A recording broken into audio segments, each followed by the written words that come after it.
Hello everybody, this is Reggie time and we're going to be making a 10NL snap video today, but before we get started with that I owe you guys a little bit of housekeeping regarding the spin up challenge I was doing. I pretty much stopped doing that towards the end of last week. I had played like 4 sessions, 3 of which I recorded and put out. I think it was 3 anyway, and the 4th I kind of broke even in it, and then I realised the microphone hadn't been fucking on and the audio was rubbish because it just used my laptop audio and it was crackly and crap. So I didn't put that one out. There was not much we missed. I think we lost like €2 in the session or something like that. But then the donations weren't really coming in. At the time I decided to stop the challenge, I'd had $33 in donations, I think it was, £33 in donations, sorry. So we're going to show you what happened to that. This is a post I made on my Facebook group just saying due to a lack of interest in the challenge, because there wasn't many like comments or donations.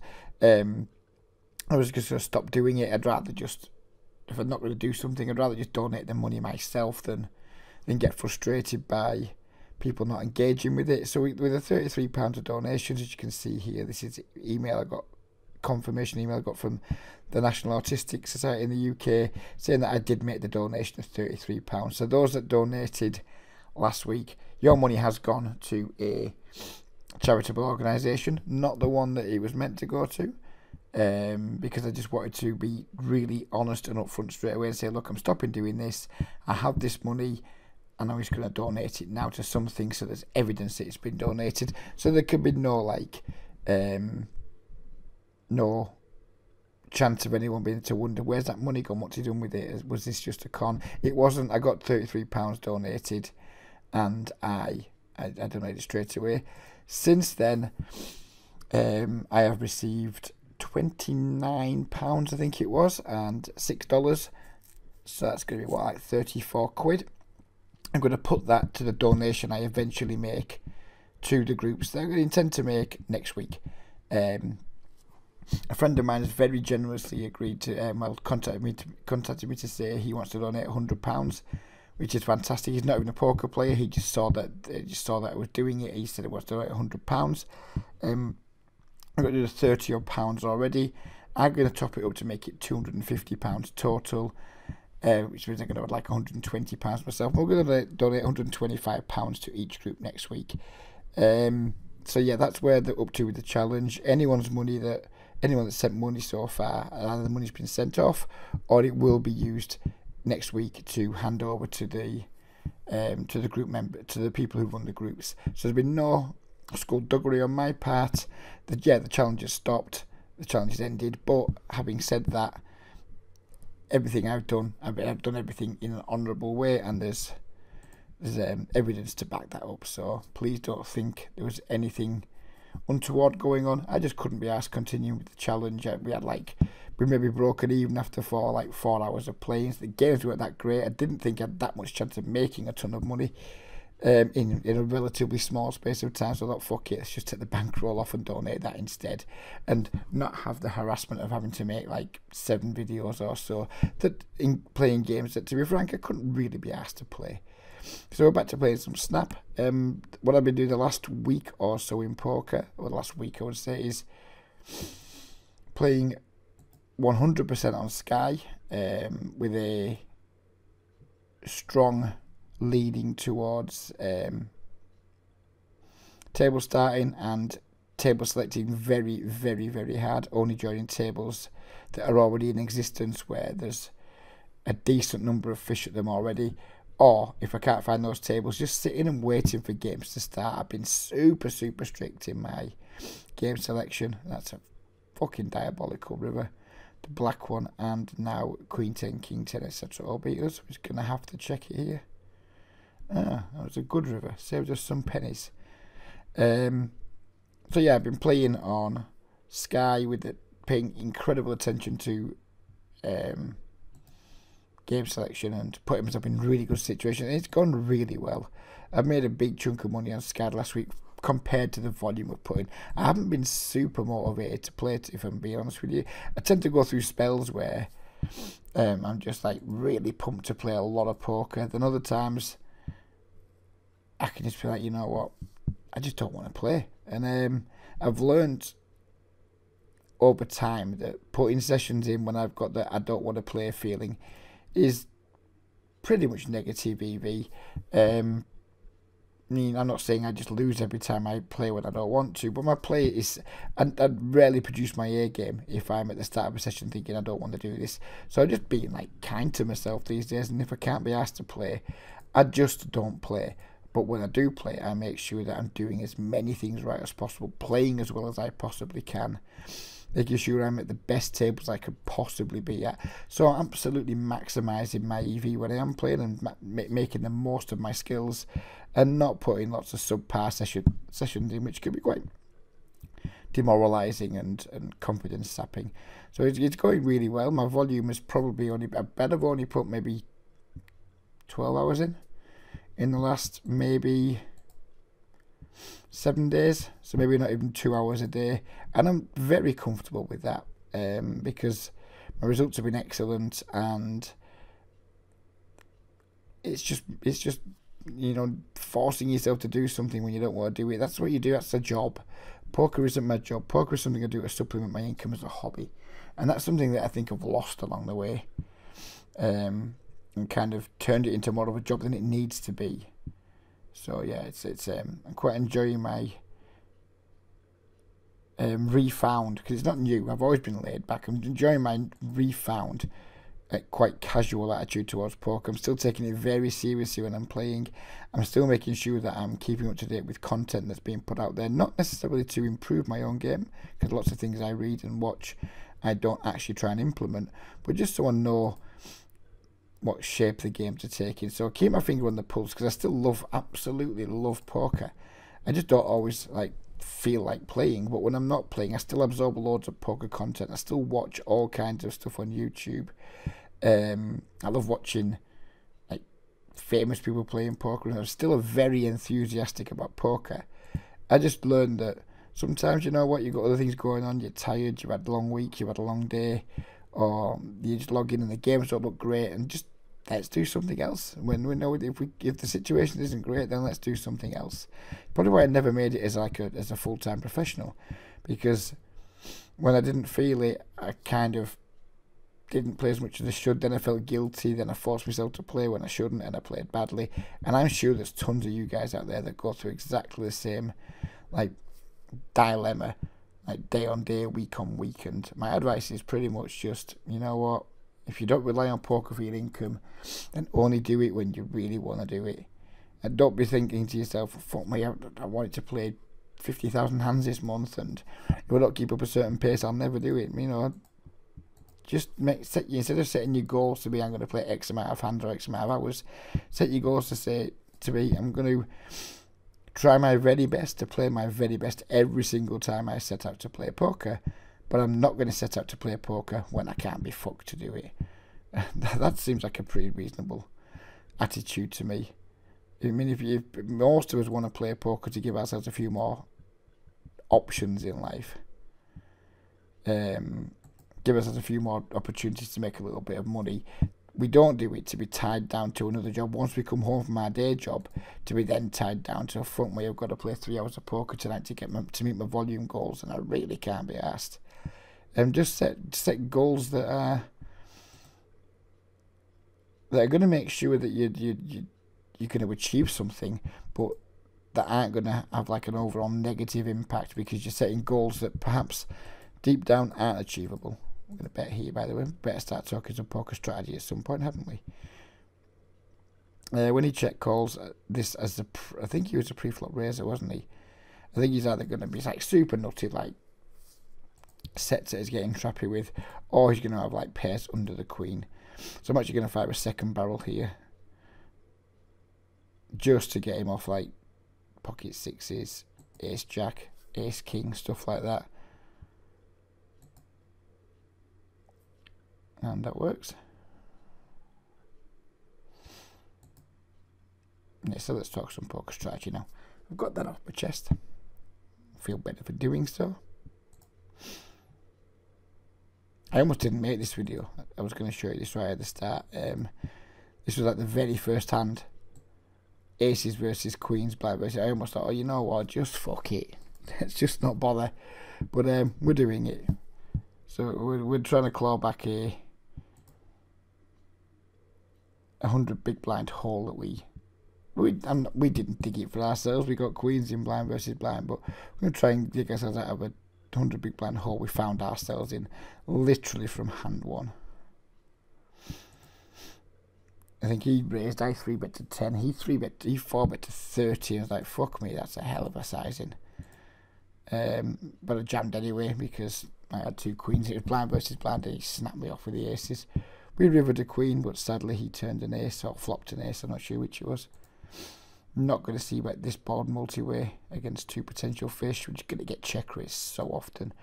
And if we don't get check raised, we're just going to get called a lot. Going to be a significantly negative EBC bet on this board texture multi-way.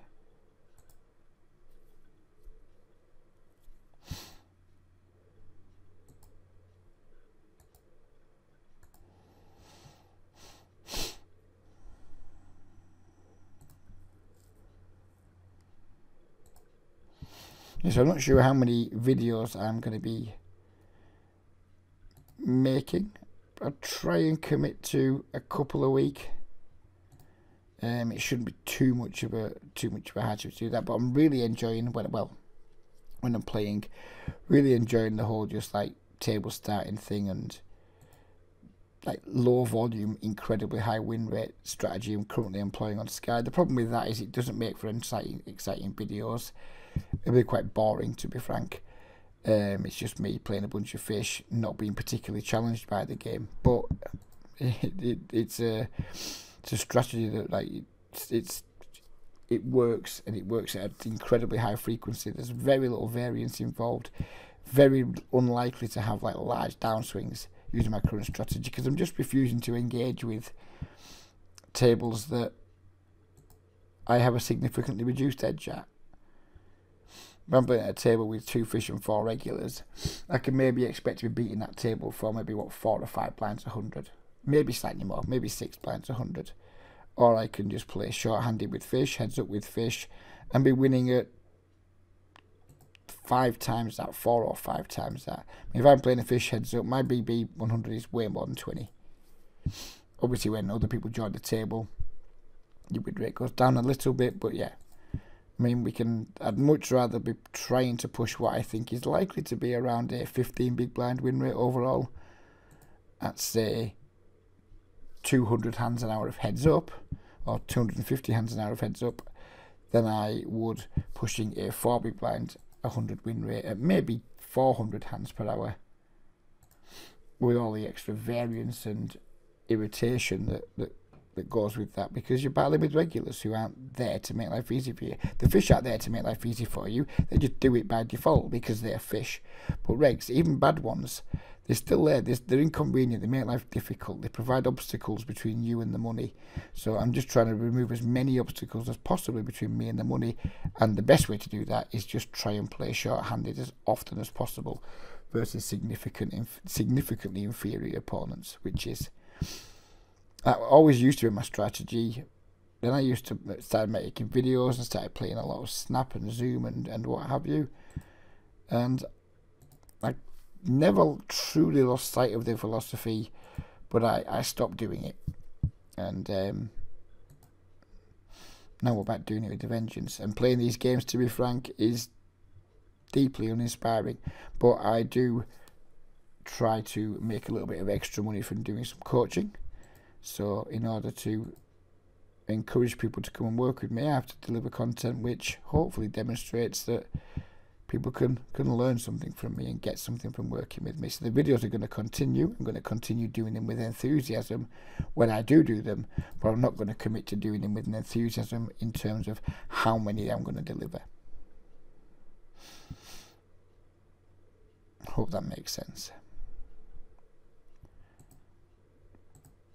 This guy's a bit spewy, but there's not a lot we're going to be able to do when he races to that size of Jack 10. I'd like to defend the Jack 10, but that is just way too big to defend versus, unfortunately. And even if the guy is spewy, he's way less likely to be spewing when he's squeezing 3 people than he is when he's just like 3-betting versus a a later position open or what have you.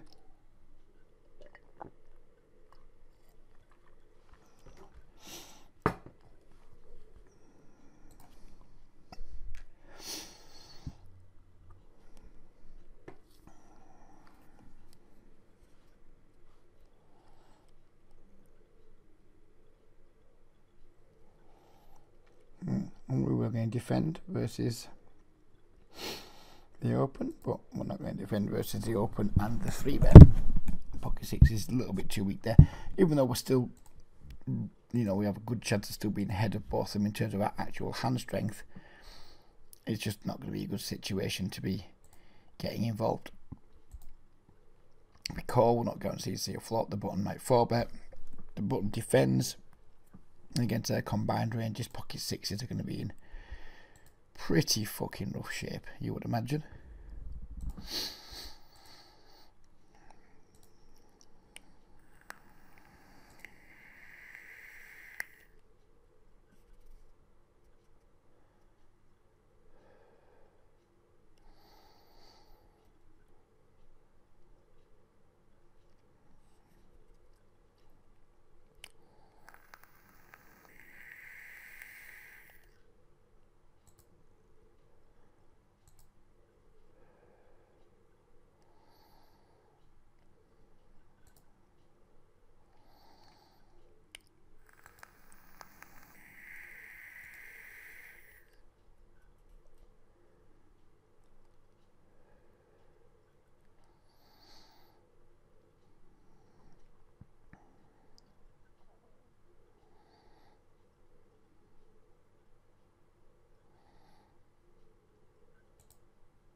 I messed around with my triple eight caption, by the way, with these formulas here, and I've completely fucked up with the sizing that it's giving me. I was wanting to like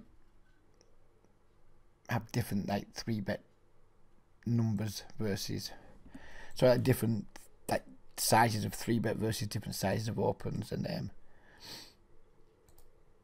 I've achieved that, but not in the way that I wanted to. So we're kind of just looking at people's bet sizes and choosing a 3-bet size, which actually makes you think more, to be fair, better than having everything like super automated.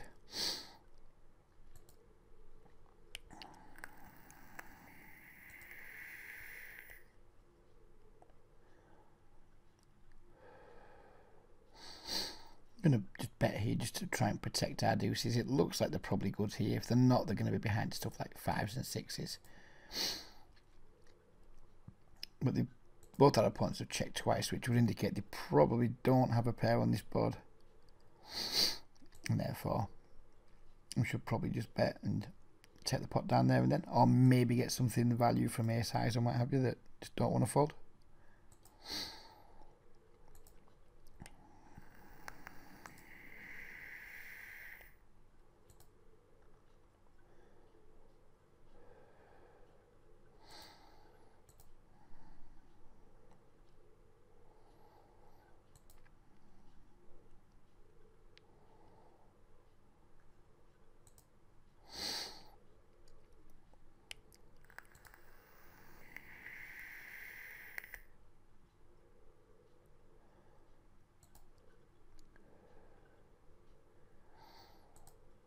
Very easy fold with the ace king when we get dunked into on this board. He might have air. He's very likely just going to have a piece of this board, or maybe a small overpair. People c-bet pot or donk bet pot and tend to just say, right, fine. If I have an overpair, I just raise for value there and then. If I have a medium pair, or if I have a big pair, I raise for value. Medium pair, we just call, and anything that isn't a pair tend to just fold. Versus the larger donk bet sizes, unless someone donk bets with an incredibly high frequency and a wide range, then we'll maybe deviate from that a little bit.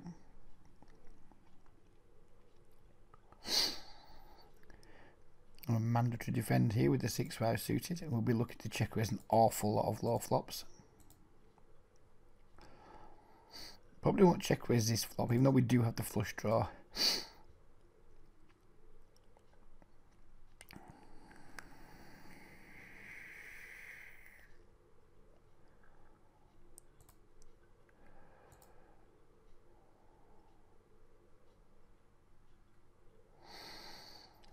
Not a good turn card. I was hoping we do at least pick up a straight draw to go with our flush draw on the turn. If we didn't improve automatically, we're going to have to check fold now probably, because this guy, if he bets, he'll bet really big, and we're just not getting the correct odds.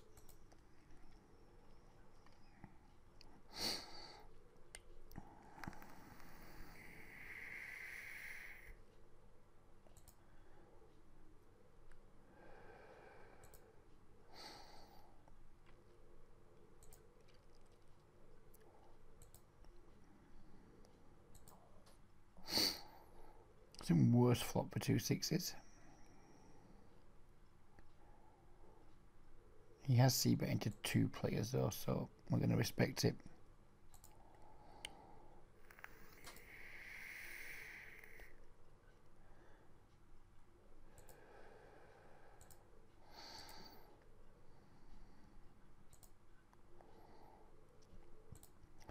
It's been a particularly uninteresting session so far, unfortunately.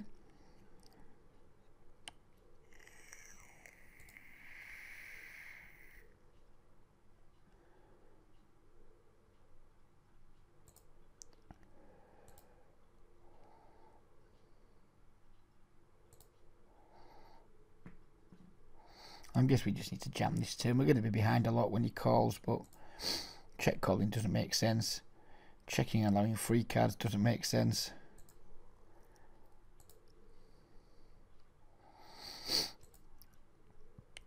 And we win.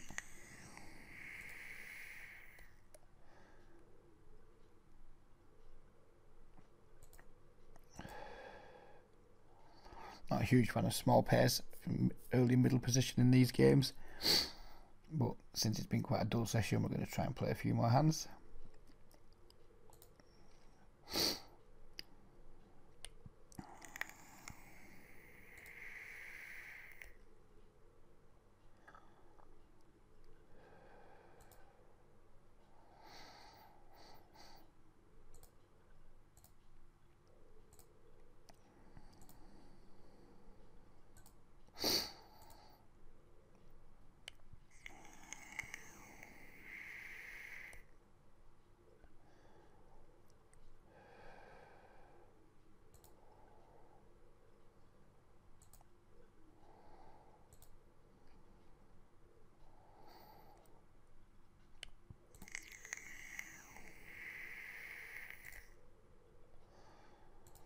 Interesting flop.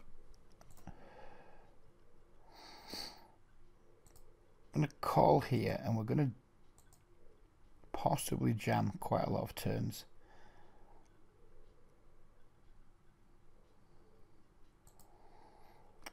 Maybe not that one.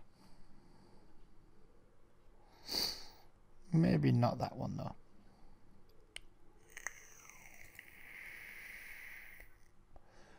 Maybe it saved us some money. I was hoping for like another lowish turn card. Whether or not he improved me was going to be irrelevant. We're just going to jam it in his eye. But sadly the turn came a queen and he bet an amount which made me think he was never going to fold.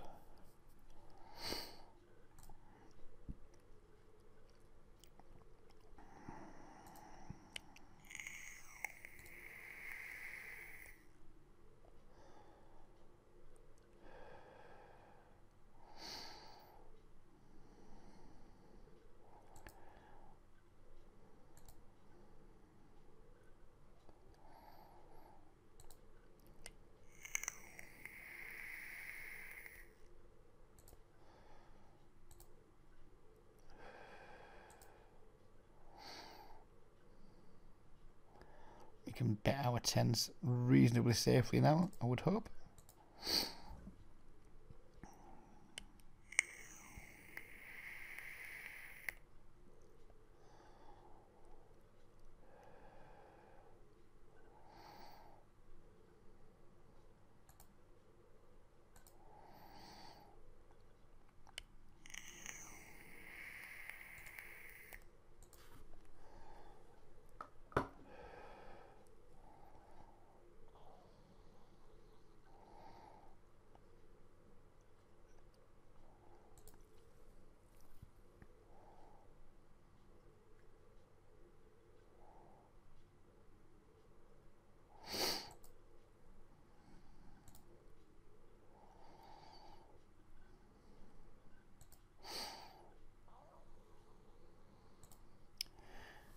I was just about to say, come on, give us something interesting.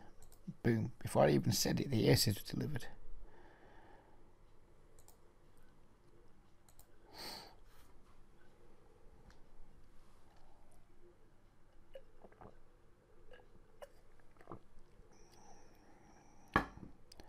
Who's tanking? Hopefully the 4-bet's coming.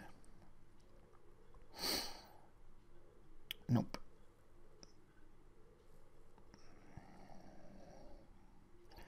Four-bet was not forthcoming, unfortunately.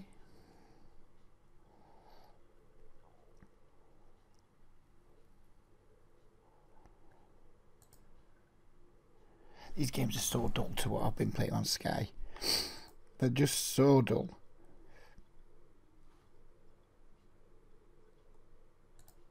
And I'm contribute to them being dull because I'm quite a nit too, so I'm not criticising the players that make them dull, because I'm very much a contributor to how dull these games are. But yeah, I wouldn't want to do it every day of my life, that's for sure.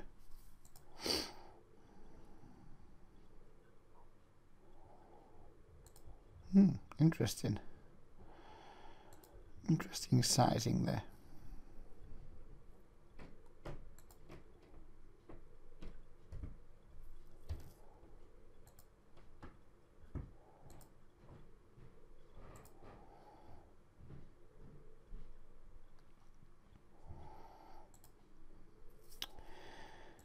Not a very exciting turn card. Reasonably exciting river.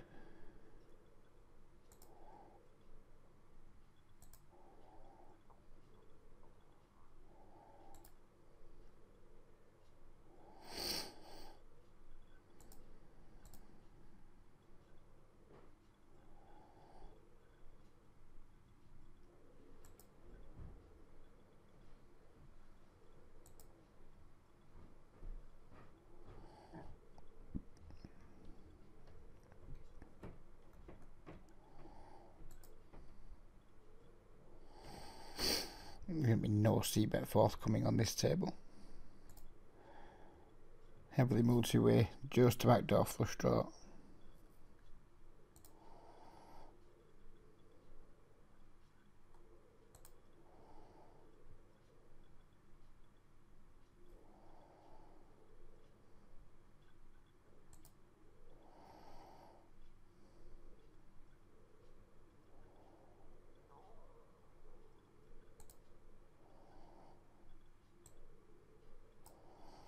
Let's see if my four was okay here, and it was.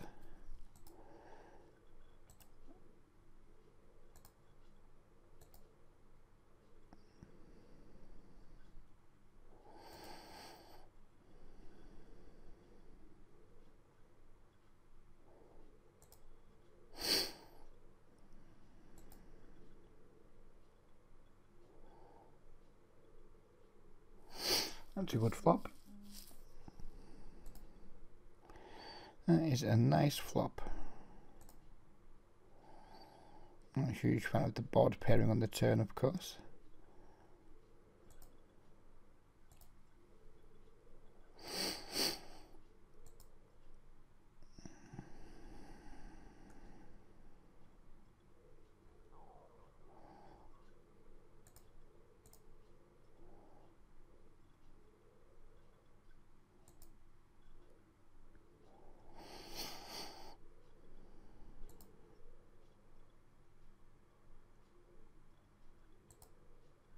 Queen Jack. Very ambitious river call.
4 chips. I'd be tempted to defend here, but he doesn't, so never mind.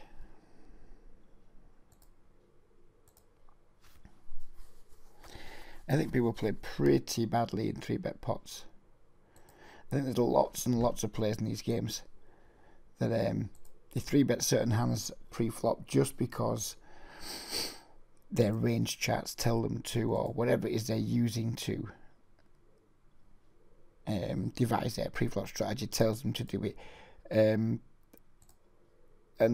the act in itself is probably plus a V for them, but overall, I think like a lot of the hands people pre-flop 3-bet pre-flop, they play them so badly post-flop that any like pre-flop advantages that they're gaining can quite often be swallowed up quite quickly post-flop.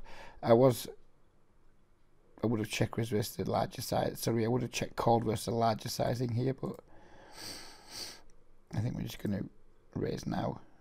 That's a pretty good turn card.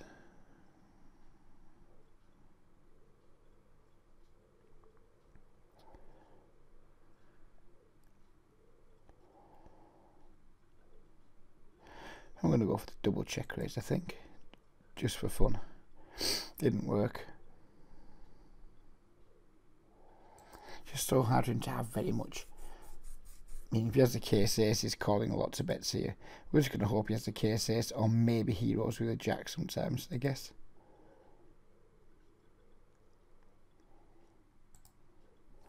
He just folds. It's a bit, I mean, flopping top set's never shit, but when you do it out of position, it's never as much fun as doing it in position.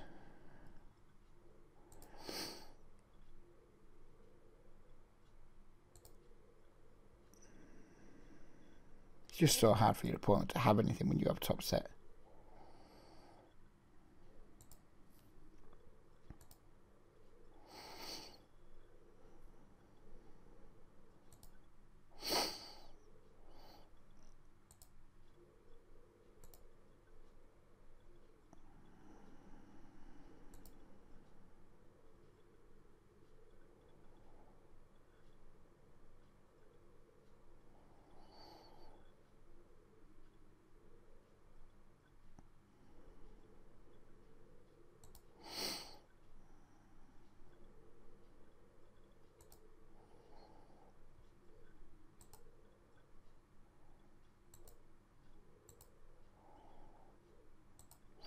Just check in, see if this was the same guys we just played against. Doesn't really have any significance, I guess, but thought I'd check anyway.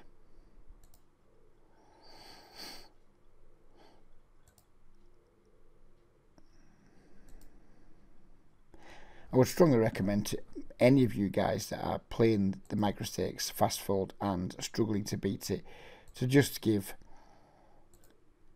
at least give regular tables on your site a go rather than playing speed poker, or if it's possible to even like just go and find a softer site to play on and play regular tables there. Speed poker to me is a game that is dying incredibly quickly in terms of its being worthwhile. It's not going to die in terms of like stop being a thing for a long time.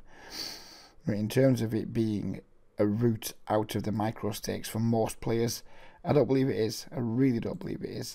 There's so many players that are just continuing to play, trying to work hard, swallowing the myth of keep working hard, put the volume in, you'll get through it. They're just really hard games to beat because, as you can see, they're quite hard games to get value in.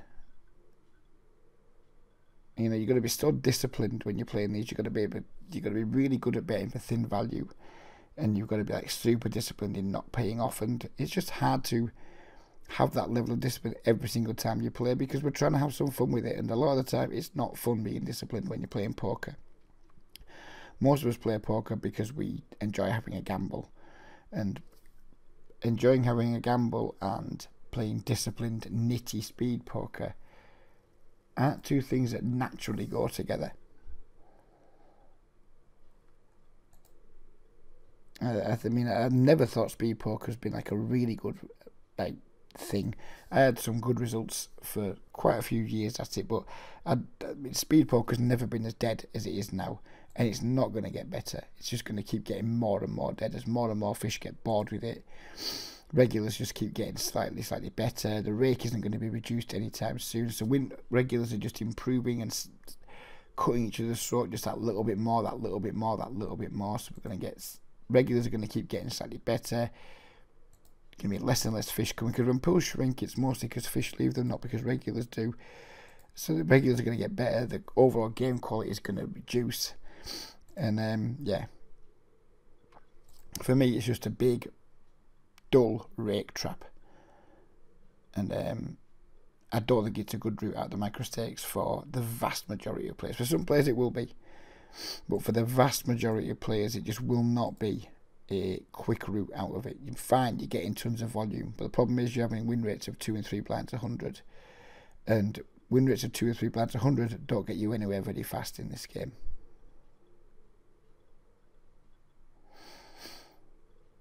And all the guys are powering through the limits in the glory years. They weren't doing it with win rates of 3 blinds 100. They were doing it with win rates of 13 and 15 blinds 100. If you're playing in games where 3 or 4 blinds 100 is considered a good win rate, then you're going to find it very difficult to chart a path out of them.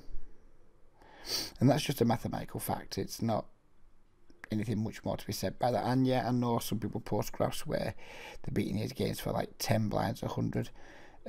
These guys are definitely the exception rather than the rule. It's either because they've been on a mega heater, or just because they're exceptionally talented players who are on a natural trajectory to success anyway.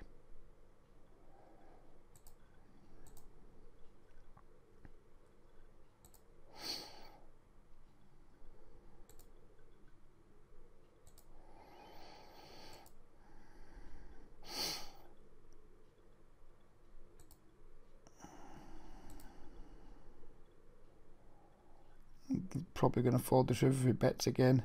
It's incredibly likely he has 10x. If he doesn't have 10x, then I guess we probably win most of the time, because he doesn't bet a jack on the river.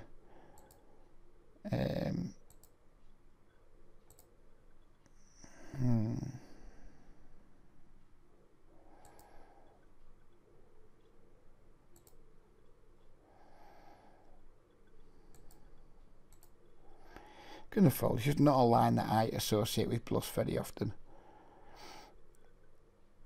It's never nice to fold pocket queens in that situation, but I couldn't think of too many bluffs there you could have, especially when the king hits the river.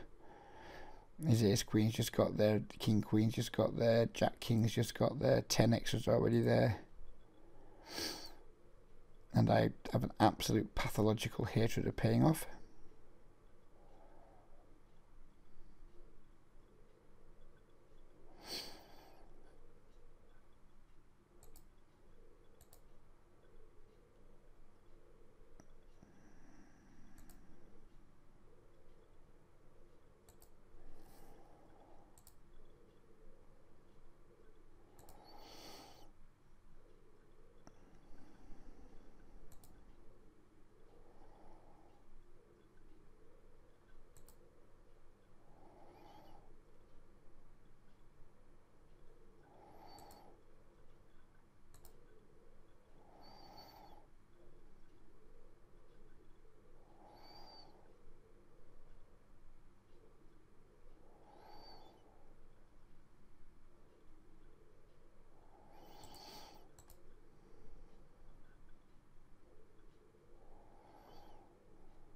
Sit out next big blind. I think we've reached 40 minutes and it's been a painfully dull experience for me, to be completely honest.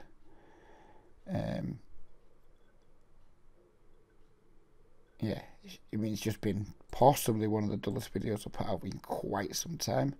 It's really no fault of mine, really. I mean, you get the cards you're given, but I mean, the game has got a lot to do with it as well.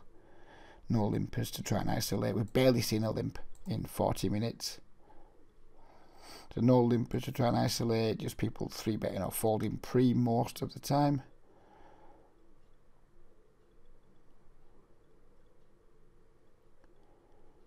Painful wouldn't be the way to explain it. Maybe I've spoiled myself this last week playing on Sky and just playing an awfully high number of fish, but Yeah, there's been I mean, stuff like this fucking shit, like tanking down, tanking. Just fucking get on with it, mate. Time back's another thing I don't miss. Sky, you get like 20 seconds to act. Here, you get 30 seconds and an extension. I bet 3.6 blinds into a 5-blind pot, buddy. Just fucking have some mercy on me and either raise me so I can fuck off or fold. He's going to disconnect, isn't he? He's going to come up as disconnected, no doubt. Yeah.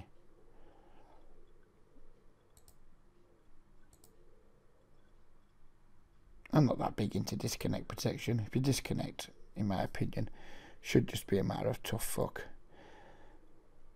You lose.